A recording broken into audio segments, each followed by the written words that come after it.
You do what you want to do. Hello, hello, hello. Welcome back, R- GGP. We are live. Cheers Cheers. to another Cheers. great night. We are entering playoff Week 11? playoff zone.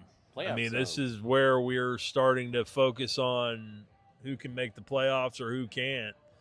So, this is the last week of outer division play. Is that right? Mm-hmm. Last week where we get to go play with our friends out in Yep. the neighborhood, and then we got to fucking come home and start dealing with our siblings Yeah. for the next 3 weeks. That are always a pain in the ass to deal with, as we all know. We're live from the Rock House, beautiful Austin, Texas. Awesome screen here. Great screen. We got screens basketball, all football. over. Yeah. I mean, this place is amazing. Roadside bar.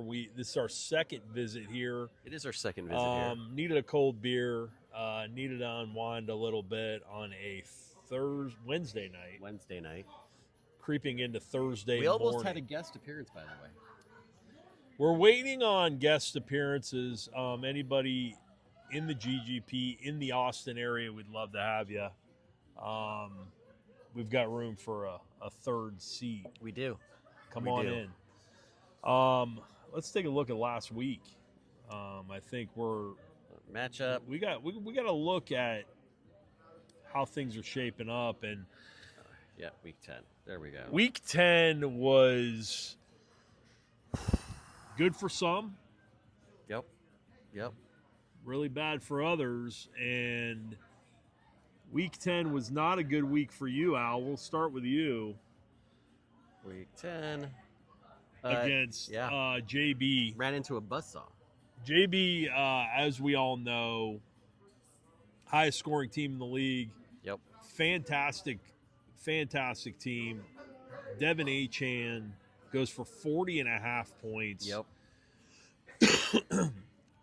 Unbelievable performance for him. And that one guy by the name of Jonathan Taylor, he had an okay game. I mean, He had an okay game.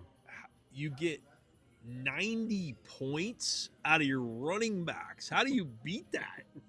But he had to have been embarrassed by Nick's his performance, right? Surely he went home and realized 7 or 8 points out of Nick's made him feel a little embarrassed about Honestly, he could have beat you with the 2 running backs of defense and a kicker. He would have been fine. That was brutal. JB goes to 5-5 and is still hanging alive in that division. I don't think he's going to win that division.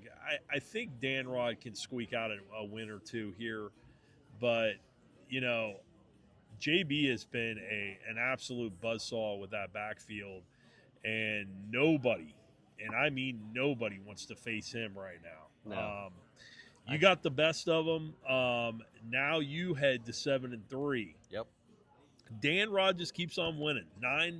9-1. Beats the Renegades. Gets Higgy. This is the kind of crap I'm talking about. I'm proud of myself and JB. Everybody's scoring 130, 125, Right. whatever. Dan Rod gets Higgy on a down week with 79 points. He cruises through another one. Half the team could have beaten D's nuts this week. I mean, that's the luck of the Irish. That's the luck of the Irish. He goes to 9-1 on the year and is in sole control of that beast. I think he got a playoff spot already. I think he clinched a spot. Yeah, he's clinched a playoff spot. Has not clinched the division. JB still has a shot. Right. In the battle of Allen's friends, Buscelli gets the best of him. Buscelli's on a little run. He is. He's won 2 in a row. In a row. And I think in his last 4, he's averaging like 130 a game. Buscelli's creeping up there. He gets Kittle back. Caleb Williams is playing well. And nobody can really stop Gibbs. He had a huge game. He had like 38 or 39 points, right? Sorry, Kittle's on Tony's team. Sorry. Yeah, but Gibbs is on. Gibbs had an awesome game. Yeah, 38 points. Blew up.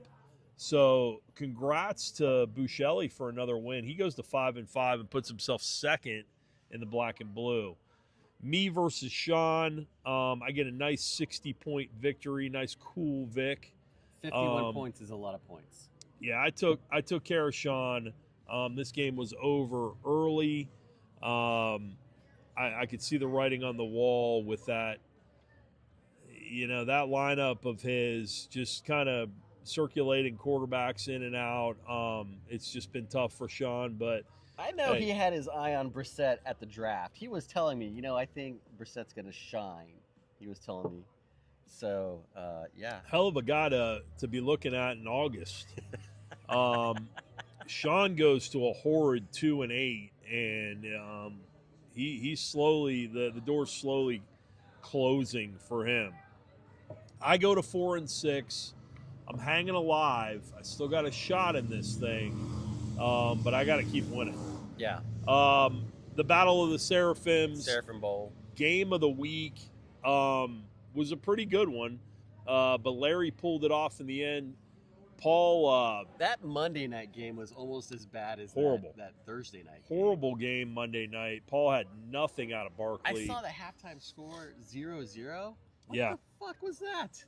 Oh my god. Not a good game for fantasy. Larry gets 20 out of McConkey, and May's been great for Larry. A big win for Larry to keep it 5-5. Paul falls to 5-5.